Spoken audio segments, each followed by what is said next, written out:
Hindi ako kasing gwapo ng pangarap mo, pero ako'y isang lalaking tatanggap sa'yo sa bawat pagkakamali mo. Hindi kita huhusgahan sa pagkatao mo. Ang dahilan kung kaya nasulat ko ang tulang ito, dahil gusto kong malaman mo na handa akong maghintay. Hindi ito isang nobela na tampok sa buhay pag-ibig. Ito'y isang malawakang pagmamahal na umuunawa. Hindi naman ako nagmamadali. Handa akong maghintay sa tamang panahon na ang nararamdaman ay parehas ng sasang-ayon. Oo, gusto kita. Hindi ito lihim na ikukubli. Dahil ang pag-ibig ay kayang maghintay. Kaya nitong hawakan ng pangako ng kamay.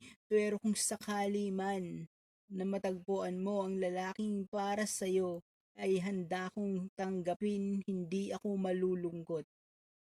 Sapagkat may dahilan. Kung magaganap man yan, nabalitaan ko na ang sulat na ipinabigay ko sa iyo ay itinago mo. Masaya ako dahil hindi mo tinapon o pinunit. Salamat at pasensya sa magulong sulat kamay. Hindi kita kayang ikumpara sa mga bulaklak dahil isa kang bituin sa likod ng mga ulap. Ako ang makatang hindi lang sumusulat ng tula.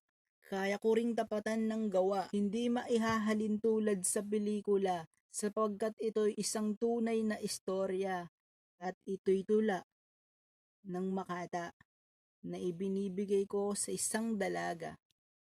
Ako si Jumel, hindi kagwapuhan pero kayang magpakilig, sumusulat at nagsasatinig, manghata ng sipokot Camarinesor. Sana nagustuhan mo ang simple pero makahulugang salita. Mag-aral ka lang mabuti. Padayon.